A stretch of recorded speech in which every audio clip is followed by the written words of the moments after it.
Welcome to Paranormal Latte Podcast. I am your host, Dr. Kelly Renee Schutz. Sit back and relax with us. Grab yourself a really good drink. Spend an hour and let's delve into a world of chatter about the mysteries of the unexplained. Whether you are a skeptic or a believer makes no difference. It's not always in your imagination. Enjoy your day. Now that was good.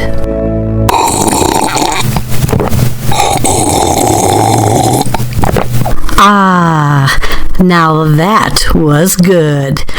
Good day, everyone, and thanks again for joining me for yet another episode of Paranormal Latte Podcast. My name is Dr. Kelly Renee Schutz. I am the host and the producer of this show. Today we have with us Brooke Ashley. Brooke is a evidential medium, I would say psychic medium with quite a few abilities, as well as a paranormal investigator. And she is quite helpful in a lot of situations that are either residual, intelligent, or simply unexplained. But before we get into that interview, why don't we learn just a little bit more about my special guest today, Brooke Ashley. Our guest today is Brooke Ashley. Brooke is an evidential medium and paranormal investigator who has spent the last 5 years training with some of the most respected mediums in the field. With a passion for bringing healing and validation through spirit communication, she travels the country offering gallery readings that provide comfort, closure, and evidence that our loved ones never truly left us, but simply walking aside us. Alongside her mediumship, Brooke is an investigator with Earthly Imprint Paranormal, where she blends her intuitive abilities with hands-on research of the unexplained. She leads events that not only showcase evidential mediumship, but she also guides participants through life paranormal investigations across the United States and is a frequent presenter at metaphysical and paranormal conventions. We had a lot to talk about this evening, so sit back and enjoy yourself as we have a wonderful discussion with my guest, Brooke Ashley. Well, welcome, Brooke, to the show. Thank you for being with us. Thank you so much for having me. I'm really excited to be here. Oh, really excited to have you. My goodness. It's been a little bit. I finally got her on the roster, and I think you're going to find our conversation tonight to be very, very, maybe spooky, but for certainly interesting. So, Brooke, let's get started because I know this is going to be a fast hour here.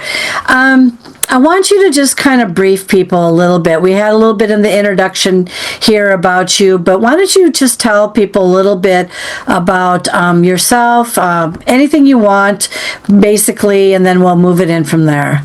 Sure, absolutely. So I'm a Washingtonian born and raised, and from a young age, I've been kind of interested in the paranormal because as it comes to you and you don't really ask for it and you think it's normal, that's kind of been my background since a young kid. So I just kind of grew up in this space where it's kind of interesting. It's like trauma meets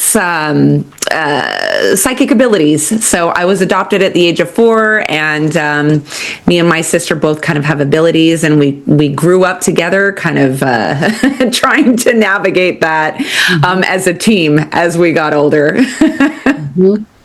You know, one thing I was going to, you're the first person I think that I've ever interviewed that is or has been an adoptee. And what makes that interesting to me is wondering about, I'm going to just say your biological roots, or because at that age, when you get adopted, I don't know, do you remember a lot about your family upbringing, and that's how it turned out to be getting adopted from somebody else because there was a lot of unrest? Or did you get adopted and then just come to realize that these individuals were not your biological family? Right. For me, it was kind of one of the more rare stories where I was 4 when I got adopted and my sister was 7. So we had been in that environment and remember our previous life. It's kind of like having 2 lives in one. It really is 2 totally different energies, you know? So I did grow up knowing my roots, stories of my birth parents, actually even having visitation rights with my father's side of the family, my birth father's side of the family, because they were who was taking care of us before we got adopted, was my grandparents on my father's side. So we came with the knowledge of our past, for sure. Oh, that's interesting. Yeah. Did you know, though, at the time, do you know, let's go with your biological roots here first. Do you know if they had any types of abilities that you would have acquired and then came to realize? Or do you think circumstances awakened your abilities and this is why things started out the way they did for you? Yeah, that's a really good question because to me, it's both. I know that my father, my birth father, is highly psychic, a little bit mystical in that way. And he got it from his father, who was my favorite person in the whole world before he passed away, my grandpa. Very mediumistic, but a very quiet man. So I did get it genetically from that side, which is interesting because it's the men in my family, not the women. But the trauma that I endured before I got adopted put me in a position energetically to have to be on edge at all times to understand people's intentions around me. So I think that breaks open the psychic abilities because you need it to survive. Yeah. Very interesting you brought that up. Yes, exactly. Most of us only know us to have so I went through a life of, I'm going to call them mini traumas. I mean, there are some points that were really traumatic. This, where the fear was just, I don't know, just everything just kind of hit me. And then people talk all the time about the pineal gland up here expanding, rewiring itself to a place where somehow it awakens and opens up your abilities a little bit more. What would you say about that? Because that's really the only foundation or the reference point that a lot of people that at least I talk to refer to. Oh, there must have been something, things got rewired, and then all of a sudden it went right into the right channel where all of a sudden you're kind of like a lighthouse. What are your thoughts about all that? I agree in those aspects. So I know that that's probably a very scientific approach to explaining what's going on there. So I feel like it's true in the fact that trauma does rewire you, absolutely rewires you. But I feel like there's a very energetic space to that as well. And I feel like the mind and the body and the soul are not really all that separate. They have their own purpose, but we always talk about mind, body, soul, mind, body, soul. So when we're talking about that, well, the mind and the pineal gland and your body is a part of that. It's a part of that journey. It's a part of that soul journey. So I feel like it's kind of all one and the same. So trauma absolutely rewires your brain. It's scientifically proven it rewires your brain, but it also opens you energetically to a space where when you have these traumas, you have to be so hyper attuned to everything around you. You become so hyper attuned, and that to me is an energetic space. So it's kind of a combination of all of them, I think. So they all have merit, Yeah. That's interesting. What I found interesting too is you mentioned your grandfather and your father having abilities. What kind of abilities do you recall or do you think that they had? With my father, I didn't quite have a relationship with him until I became an adult. So probably around the age of 19, I started hanging out with him again.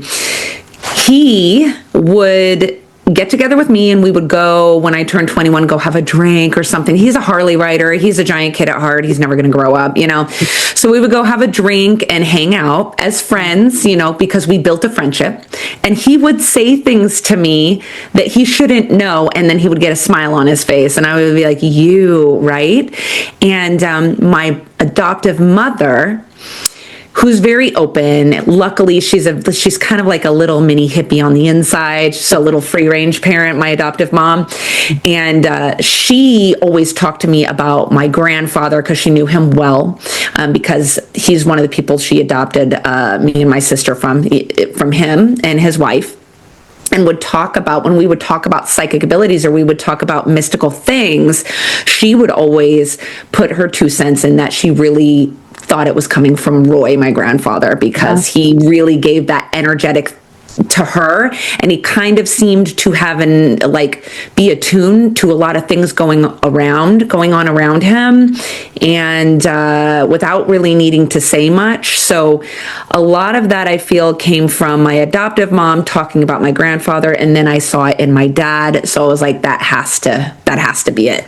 Yeah, that's interesting. Yeah, and you're right. A lot of people have mentioned that they think that a lot of times this comes from the maternal side of the family. And I know that when I've been asked this question myself, I just recently learned from a cousin that this discussion about abilities and sensitivities actually may have been on the maternal side, on my mother's side. However, my father's side, I know that there was extreme sensitivities there. And I also knew, unless they're very cheap, when my grandparents were dabbling in what is called touch doctors, and maybe they're just too cheap to go to a regular doctor or didn't want to spend the money or whatever, they were believers in what was called touch doctors.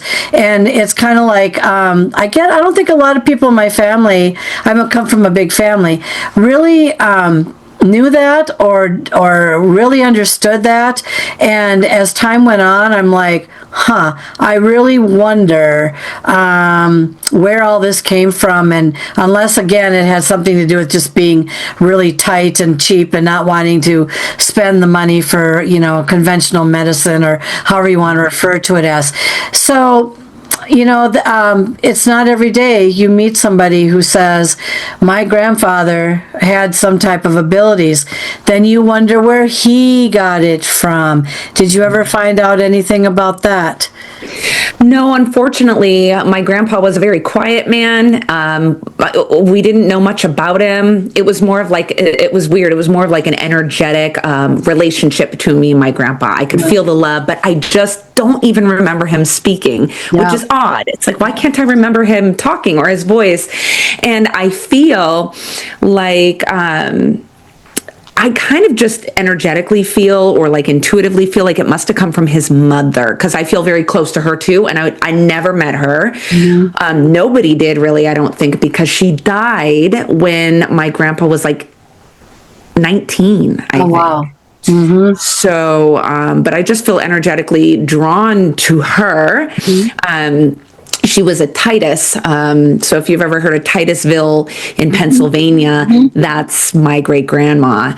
So she's genetically related back to that. But I feel very close to that side of the family, and I just feel close to her energetically. So it kind of makes you wonder, if you're already a psychic medium and you feel energetically drawn to a specific ancestor that you didn't know, what's drawing you there, Where did you say that was located? Pennsylvania. Yeah, someone just looked at my website from Titusville, Pennsylvania, and I've never had anyone ever looked from there before. Don't you find that to be a little, just bringing that up, when I first saw that, I'm like, is that really a town? That was the first question, but there's a crazy number of names for towns out there if you really want to get into it, but I just looked at that and I said, is this real? And yeah, I know. And I was just in Pennsylvania a couple weeks ago for in the Poconos, but and I didn't really talk very much about, there's only one place I mentioned myself and gave my information out to, but I don't even know where that's even located. Did you say she was born and raised there, or what's her connection with Titusville? So her last name was Titus, and so, the people who kind of settled that town were Peter Titus and Daniel Titus, I believe. And those are her. So it was male, and then my grandma. And so she's the end of the male line in my family. And she loved the last name and her heritage so much that she named my grandfather Roy Titus Elliott. My goodness. Did you say she had an association with that town? Mm-hmm. Yeah. So is this not bizarre or what? This is very bizarre. I'm actually taken back by this right now because I'm going, first I'm puzzled about it, and then you bring it up here in our interview, and I'm like, and it's your grandmother's I don't know, association with creating, or the creation of the name of that town and all that, and I'm like, I don't know. Is this supposed to be a sign of something? I don't know. How do you take that when stuff like this is such a coincidence? Because I've never had that ever pop up before, ever. And then all of a sudden you hear, that just popped up on my website. Well, how do you think it's a sign, or what do you think is the underlying thing to it? People would say, oh, that's a coincidence. Well, okay, that's fine. That's a coincidence, but isn't this a little bit more than a coincidence? I don't know. What are your thoughts on that? I don't believe in coincidences. That's for sure. Not at all. And I think it's kind of weird. I think it's a nod to the fact that we're already interwoven, like we're this collective consciousness, I feel like it's this nod, or this wink wink to being interwoven in the universe, already knowing that you're going to be connecting with someone, or you're getting connected with someone, and it's like a little wink or a nod to the fact that the universe already knows everything, Yeah, I think that's just absolutely mind-blowing.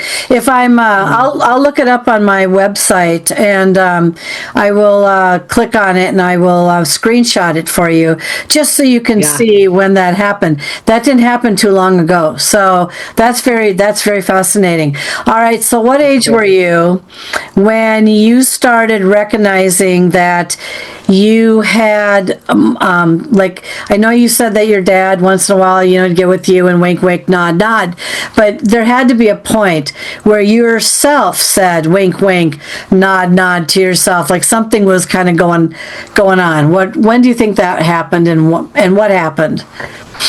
It's hard to pinpoint because it's been since I've been can remember a memory. I've been like a little mystic. I've been I think it's more looking back, realizing it's been since day one. And I don't really remember a time where I was like, oh my gosh, I think I'm psychic. I think things would happen throughout my life. And then my mom would make a nod to it. My adoptive mom, she would make mention of it because she believes in that stuff. And it would make me see that what I'm doing, or how I am, or how my personality is, or how intuitive I am with other people and empathic with other people there might be something there that deeper. So it's not like a specific time in my life where I could point to, but looking back, I was doing things that were interconnected to the universe in that way, and I didn't realize that's what I was doing. I would go get lost in the woods. My parents had a beach cabin. I would go out in nature for hours by myself. I felt very connected to the earth, very connected to the elements. I used to, so because it was on the beach, it's in Washington in a place called Grapeview, I would literally wait for it to start raining, and I would go and I would get in the water, the salt water of the Commencement Bay area, and I would sit in it. And I would it's cold plunging. I didn't realize I was cold plunging, but that's exactly what I was doing. And I would get out afterwards, take a hot shower, and it would be like, it's that, if you've ever cold plunged, that kind of euphoric feeling you get afterwards. So I was doing things like cold plunging, connecting to nature, and I didn't notice that's what it was until I look back, knowing what I know now, and go, oh my gosh, I've been doing this my whole life. That's really odd, Yeah. Yeah, but I've always been intuitive. I've always been psychic. I've always had that extra. And I just thought that was normal. And then I didn't realize until later that maybe there's a little more open than everybody else around me, for the most part, or for good portions of people around me. Yeah. Well, and I don't know how your upbringing was when you went through your school years, but for me, as a contrast to you, I had things happening to me me at 3, 4, 5 years old where I was having dreams and visions in my dreams that I would see on TV the next day in a black and white box TV, and it would be the exact same thing that I saw in my dream. But you see, back then, I'm 64 now, and that was like 60 years ago. I didn't know. I just thought it was kind of strange at some point that every time I turned on the TV, something that I had and these dreams were horrific. These were not anything happy and go lucky or anything like that. They were actually very traumatizing, airplane crashes, assassinations, people getting hurt, the whole 10 yards. And as I grew older, I thought it was my genetics, that I got a good set of genetics compared to everybody else, and that would explain why I was all knowing about things that were going to happen to people because of whatever.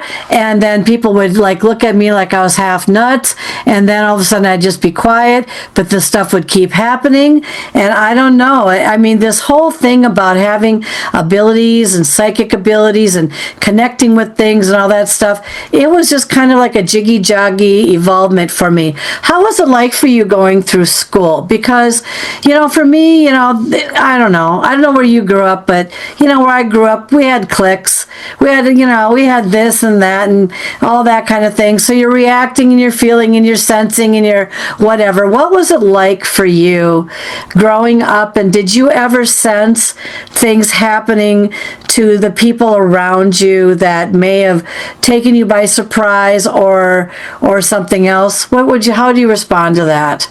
Well, I agree. I think that's kind of probably everyone's experience in terms of the cliquey and, being in one day, then you're out, or having issues really connecting with certain people, bullying and things of that nature. So for me, I always felt like I was 3 steps behind everybody else. Always felt like I was 3 steps behind, trying to catch up, trying to be normal, trying to be like the best friend that you have. Everybody thinks they're so great, they're so perfect, and then you're like, well, what am I? I'm the awkward one who's wearing like a Christmas sweater in May, and I'm like mismatched socks, and like all of those things. But yeah, it just, I think that what it was being able to feel the like tonal shifts in the groups. So you could feel when you were about to be on the outs, or when they were about to turn against you. You could feel it. Yeah. So being prepared and knowing that the vibe is off or something's not right, very quickly and very easily, or knowing when someone new comes into the group and they're not right, but no one else notices it. That kind of stuff. Yeah. Yeah. No, I can relate to that 100%. Oh, and being 3 steps behind, I always felt 3 steps behind. I never really found I would say the right group. I've had groups back then take me in. I would say take me in, and then I felt awkward being in that group, because then I felt like I didn't belong there. I belonged in a different kind of group. You know what I mean? So I never really had my place during that time. And as far as knowing things about people, I could feel the energies. I could definitely. I was very attuned to this, to how even someone may have felt about me, or whatever, for whatever reason. And then of course you get out of that whole scene, and I went on to college, and this whole new thing about all new groups and all new personalities and all that sort of thing came into play. So it is quite an involvement over time.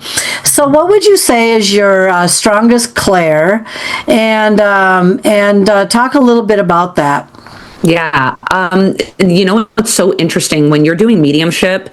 I always try to tell people, especially like my students and things of that nature, that clairs will change. You will start with really strong to really strong, and then as you progress, they will change, and your strong clairs will change, move around. I think that the hope at the end of the tunnel is that they all come back just as strong as each other, and you can bounce from clair to clair to clair as you're working as a medium, and I think that's kind of the goal. But for me, I would have to say that I get a different piece of information almost for every thing, and it kind of correlates to how you would receive it in the physical. So if I say, I want to show me a picture, I need a picture that they have that's sitting somewhere, describe it to me. They will show it to me through my clairvoyance. If I want to know how they passed away, they're going to give it to me. And I start to cough. My lungs are feeling heavy. I feel tingles, or I feel a pain in my side, or something of that nature. So my clairs, I would have to say my strongest is probably clairsentience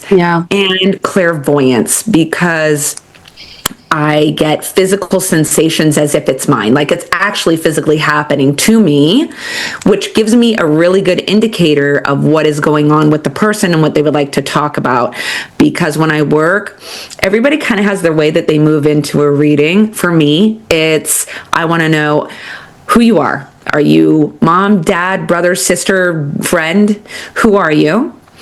When did you die? How old were you? And what happened to you? How did you die? Those are the three things I always get. That's just me as a medium. So the clairsentience is right there with me. And they always use that to convey a message. Like, I died of a heart attack. I died of a stroke. I died of lung cancer. I had back pain. My kidneys were hurting me. And then the clairvoyance is really helpful for me, because if I can see an image, great. Then I can use my clairsentience to move into the feeling of what is it that I'm seeing? What does that mean? So the clairsentience mixed with the clairvoyance is a really good powerhouse, although I'm getting clairaudience and things just dropping into my mind as well. So it's a good balance. But I would have to say, if you have clairsentience, you can figure the rest out through the other clairs. It's like, why have, like, oh, I see an apple. Okay, but why? Can you feel into that? Like, does it feel like grandma's cooking? Does it feel like, a special place that you used to go to? So it's about having those together. Yeah. Yeah, that's interesting. Do you ever get a sensation of, I agree with you wholeheartedly. Depending on what's happening, I don't know, I've got to be very low energy for me to activate. I call it activating, meaning all of a sudden I become psychically very knowledgeable about lots of different things. I can tell you all kinds of things when I'm very low energy. And I hate being in that state of being, because it's just very draining, and it's very depressing, and it's very tiring. But that's also when I'm the most gifted. I don't know if you've ever heard of that before. People have always said to me, well, that's really strange, because I would expect that you would have high frequency, like you're on top of a cloud or this or that or whatever, and then you can pick up everything. And that's not my experience for me. What is that experience like for you? Do you have to be kind of in a neutral zone, or do you have to be high, or do you have to be kind of low? How do you activate to your greatest ability?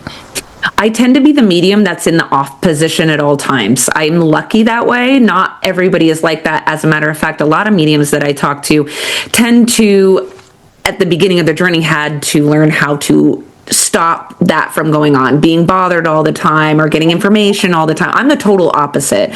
So I'm in the off position, and I have to flip the switch on in order to work. And for that to happen for me, I definitely can't be frustrated, angry, tired, exhausted. I can't, or it won't work. It just gets really overwhelming and frustrating for me to make sense of anything or to be clear on anything. So I need to raise my vibration. So for me, it's things like doing things that make me feel really connected to source, which is like being out in nature, taking drives in nature, listening to music. All of those things are going to raise my vibration to where I feel like, ooh, I've dropped everything that is bothering me. I feel grounded. I feel here. I feel neutral, and a sense of like peacefulness and maybe some happiness and joy in there too. But it's a nice neutral, like grounded state. So when I'm the opposite, so it's like a little different for me when I'm tired and irritated and over it, I can't really connect very well. And it just doesn't work for me. So I guess for me, it's like, gotta be that high vibrational, like that traditional, oh, you need to have a high frequency. I'm kind of that, in order to be able to connect clearly. And a lot of it is draining out the stuff that's me Yeah. draining out, and like you have to be a vessel. So you can't have your own crap in there. You got to get it out of there. So how do I do that? By putting myself in a nice, neutral, grounded space where I'm feeling good. Yeah. Very interesting. I get channeled once in a while. I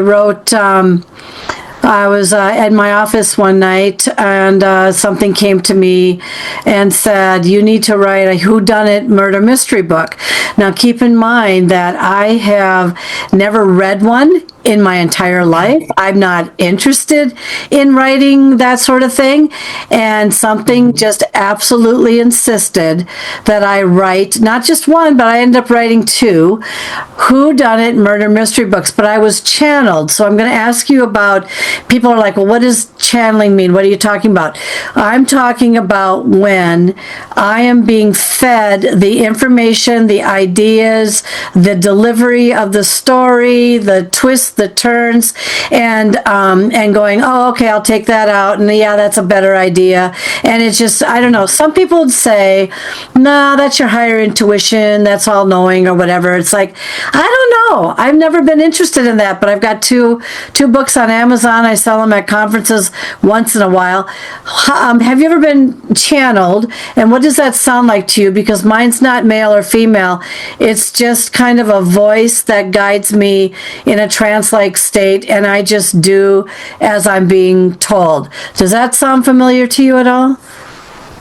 I don't do a ton of channeling, but I find it fascinating because I feel like it's people who are willing to literally put themselves in a state of complete surrender that are able to really do that. And I find it like so incredible because that kind of surrender, I tend to be a little bit of a control freak. I hate to say like I'm a control freak, but losing my mind in that way is a little bit harder for me. I'm like one of those people, if it's like, people who say, I can't get hypnotized. I can't. It's kind of like that, right? 'Cause you can't let go. Right. But channeling is so fascinating because who wouldn't want to be able to receive this information without having to like rack your brain for this kind of stuff, And I'm a little jealous of people who can channel in that way because I find it's kind of like a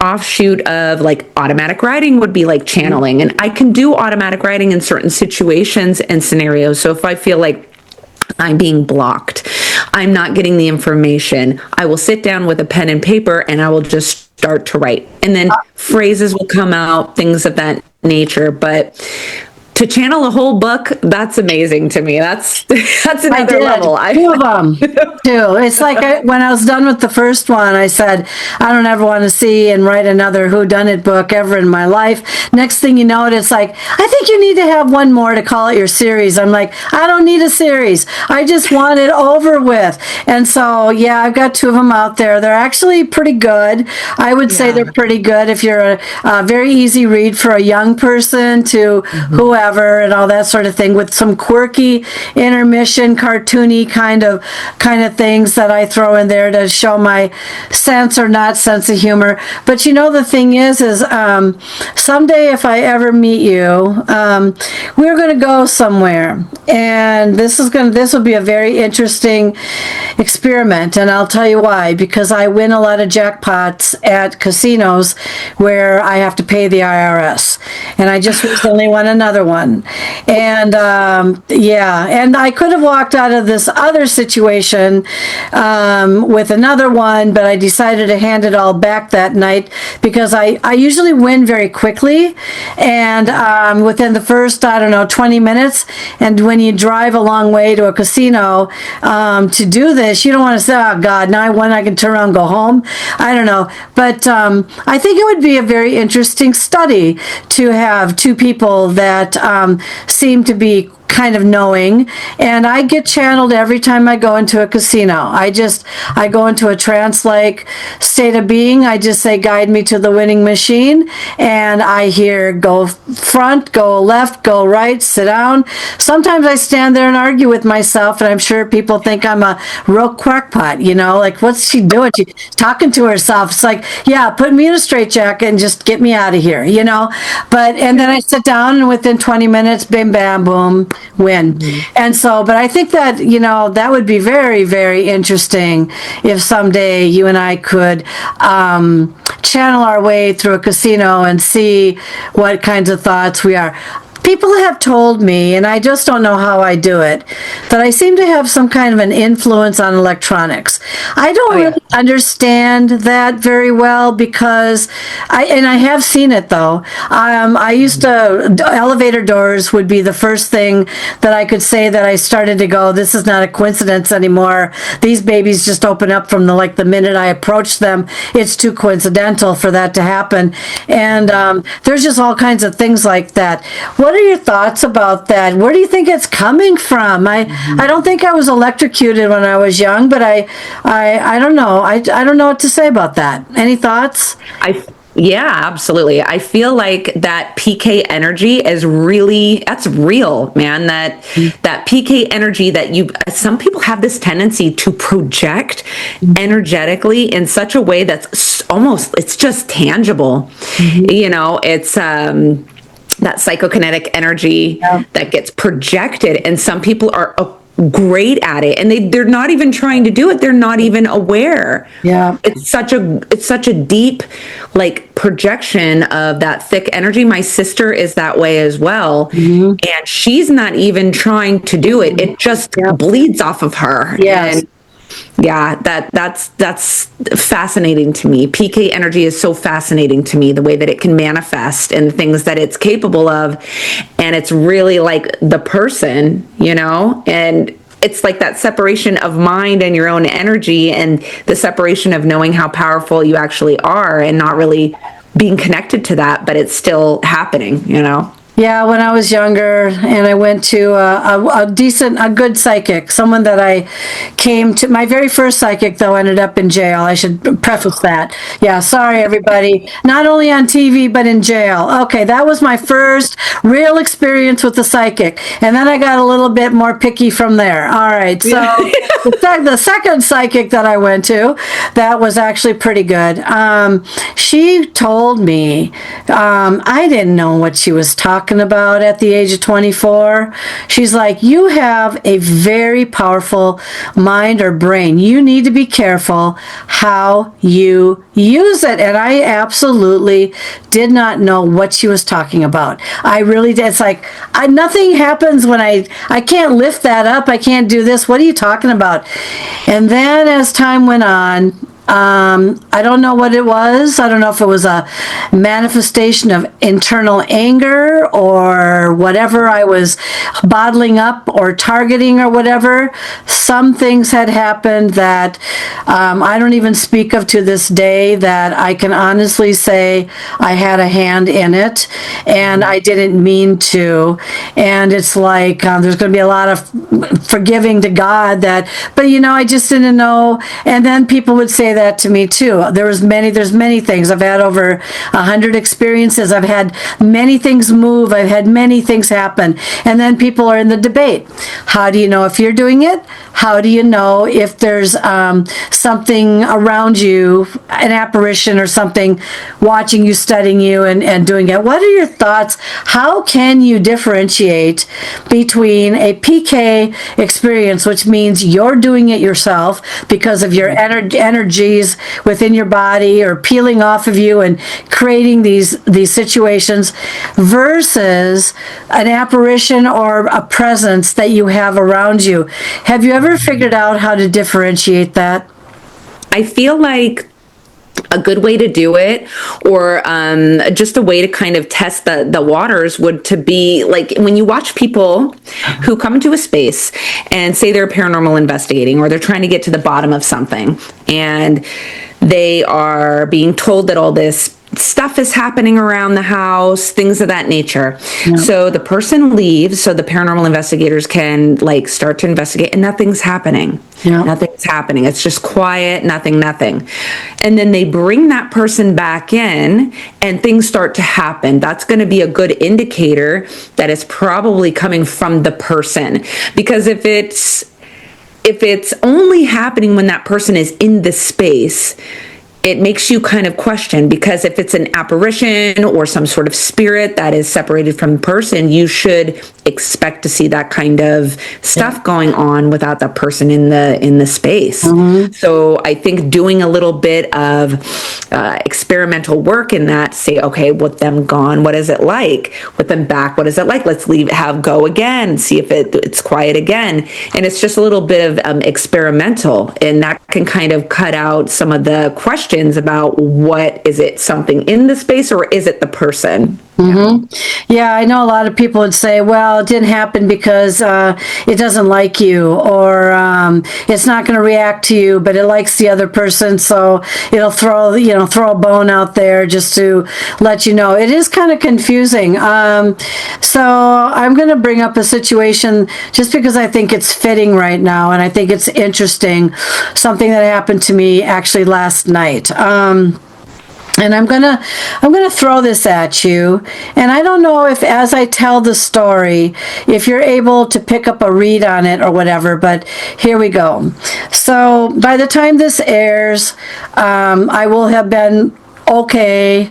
I ended up in the emergency room in a hospital last night. For most of you that are listening to this right off the bat, yes, this is recent. For those of you who are seeing this show, it happened probably a couple months ago. And so this is what happened. So many of us know that some of the most haunted places are hospitals, nursing homes, abandoned hospitals, all kinds of state hospital institutions, all kinds of places that have a lot of crazy energy constantly coming in and out. Mm-hmm. And so for some reason last night, though, it was kind of strange. So I have, and I don't mind sharing, I have an infection in my stomach area, and it was very painful. And so, of course, I've been living with this for a couple days, so I finally ended up going to the emergency room. Well, last night seemed to have been a very interesting night on all accounts. Let me tell you, anything that could have gone wrong while I was there probably went wrong. Everything from the point of arrival to being forgotten about, to having things that were requested on a computer not showing up for a good hour and a half.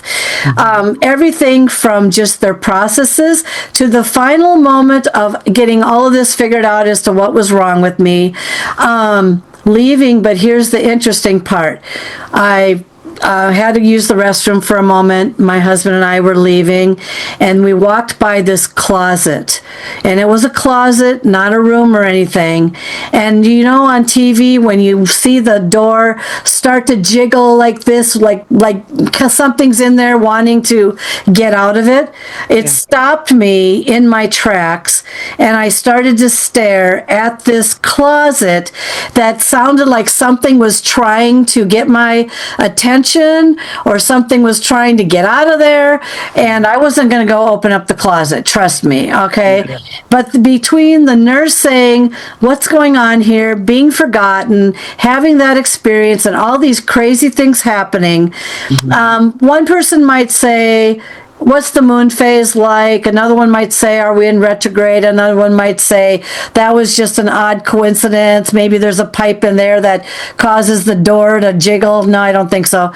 You know, and all these things, and being forgotten in the room for over an hour and a half. And then they discover that I'm in the room and waiting for my CT scan to be done. And I could go on and on about all the things that went wrong.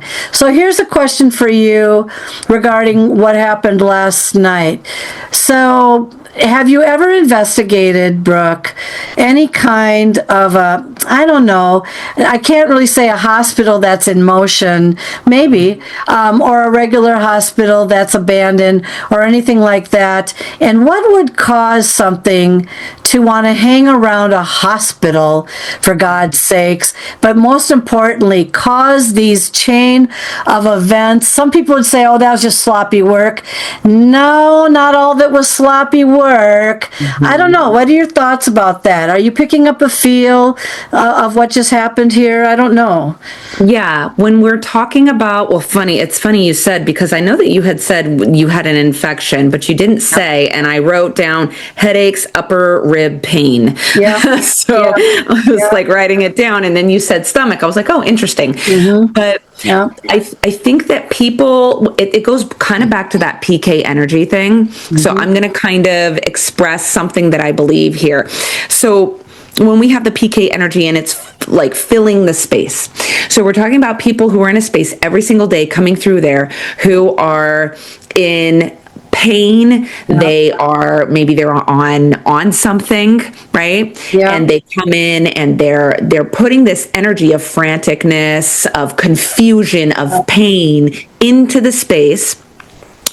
And I highly believe that that type of energy, it's so thick and palpable, it creates what we call an egregore. Yeah. And then egregores stay in the space. They almost become their own entity. Even though it's coming from PK energy from a person, it goes into the space and creates its own separate entity, which then stays in the location and really can be intelligent. It can be an intelligent haunt. It can cause poltergeist activity.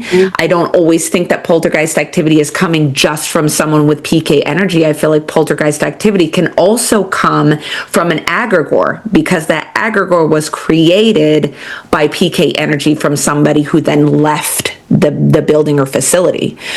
So I feel like sometimes these things that end up in the spaces then keep feeding and feeding. They feed on the chaos. They feed on the confusion. They feed on the anger and the frustration that people are feeling. So what's happening is this egregore just kind of is like, ooh, dinner. And they're just, like, and it just gets worse and worse and worse. But it feeds them. It feeds that egregore.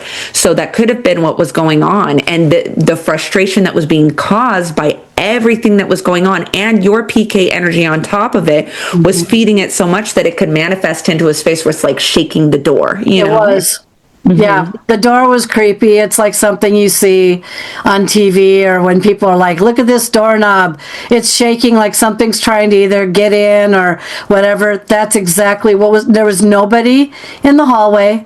There was nobody really around. It was just me and my husband and this closet door, just absolutely like something was trying to. And I didn't think at first, am I doing that? I didn't think that at first. I thought because when the nurse came in and she said, she was looking on the computer.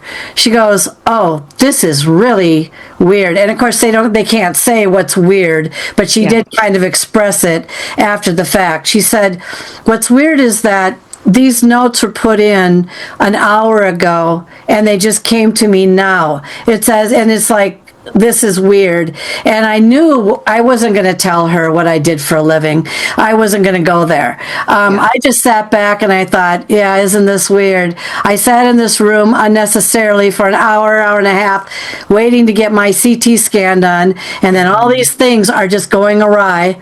Literally, everybody's screwing up in every which direction. You can't even, it's like they're sitting there trying to correct all of these things. But that was the most interesting part, is that messages that should have gotten to her saying, what's her result? Did she get her CT scan done yet? Is it over with?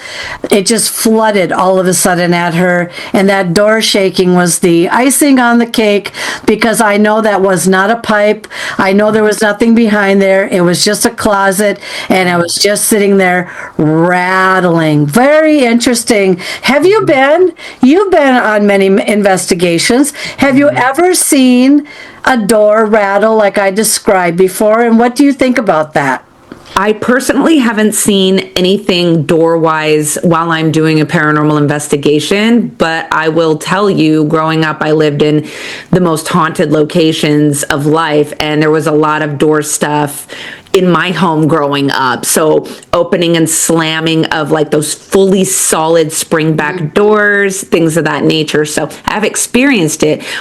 Wildly enough, not during a paranormal investigation, though, just living my life. And it kind of goes back to, is that my sister's PK energy that was kind of pumping the space? Was it mine? Was it both? You know? Yeah, definitely. I've seen some wild stuff. We just caught a full body apparition, just a black shadow figure of a woman passing through our camera when we were in Butte, Montana at Silver Bow Center. So that's wild. But doors slamming and things of that nature, shaking. No, I would have been so out of there. I would have been like, I'm out of here. No, I just stood there. My husband and I, we just both looked at it. And it was because I'm so used to this. I've had so many, most people though, you're right. Most people would get, holy cow, holy crap, you know, and they would just beeline out of there. No, I just stood there like, this is like the icing on the cake, isn't it? You know, I looked at my husband, he's like, well, maybe it's just something blah, blah, blah. And he knew, even when he said that, he knew that he couldn't even believe what he said. And as we left, he's like, yeah, kind of reminds me of, you know, some of the situations I've been in the past where a haunt was very obvious and all that. Yeah. That shadow figure, I have a question about that. So why do you, I've captured some very good shadows. Got it. Perfect. My question would be, do you think they want to be seen when they pass by like that? Do they know that they're being seen? What are your thoughts about that? Because I have seen a few. I've captured a few. And I think in those cases, they've wanted to be noticed. What are your thoughts on shadow figures? I think that it can be different depending on the space and what's going on in the space. So example, when we were at Silver Bow Center, the shadow figure passing by was passing through like two doorways that were side to side, you know, one here and then one here and then another door in front of it that was closed. But these were like kind of walkways or doorways, and they were a little bit illuminated. And the woman who walks past has her hand behind her, like in a stabbing motion, and she's just walking. And I feel like that has gotta be like a buildup of my energy, because I'm an evidential medium. I'm a medium. I'm in the space. I'm reading it because the person who I'm with wants me to tell them, what am I seeing? What's going on? So they can validate it. They're like, what are you getting? So it's like me projecting my energy into the space so I can read it and understand it. Then you have people in a space. This building is not rife with people all the time. It's kind of an empty building. So it's like, okay, there's energy in this building now. So I feel like it just projects itself into a replay of something that happened in that building prior. And it allows us to kind of see it in that space. It's just this projected energy until this residual kind of thing happens. But I know that there are other shadow figures that have been caught that seem more intelligent. And for that, I would say, like, I believe in the egregore sort of situation as well. I believe that it's just this heavy, deep energy that I think allows it to just feed off of it and create that kind of manifesting that happens. But you can have both. I feel like you can have a shadow figure that's residual, and you can have a shadow figure that is intelligent. And there's probably something different happening in each space depending on where you're at, who's there, what's the energy normally like, are they able to feed off of certain types of energy? It's just different each time. So I guess I'd have to look at what was happening in the space when that was caught. You brought up a very good point. I think I asked that question for the first time a couple interviews ago. The question was, is it possible to have a residual energy of a shadow person? I mean, I could say probably yes on the shadow person that I captured in a haunted train car on my birthday, actually. Yep, a year ago, not this one, but a year ago. And it's, I show that picture all the time, and very fascinating. And I also tell people, maybe you have a different opinion of this. Do you know if shadow figures cast shadows of themselves? I'll I'll give you an example. So when I captured this shadow figure, there was really no light on in the train car at the time. We were staying there. It was a bed and breakfast. It was, for my birthday. But I felt something kind of creepy in the hallway. So it was a long train car. And I just thought, you know what? What the heck? It's pitch black. I'm just going to see if anything shows up here. There were a couple mirrors in there, and there's a very faint light that was behind me in the living room area, but not far enough where it would do much. When I shot, I did not use a flash. I shot it on 3200 ISO. What I saw was the outline of my head on the wall, but the shadow figure's head was obviously something different, thinner, and I was able to make out long brown hair, female, wearing a coat, all that sort of thing, facing my very faint shadow of my head that probably projected from the mirror onto the back wall.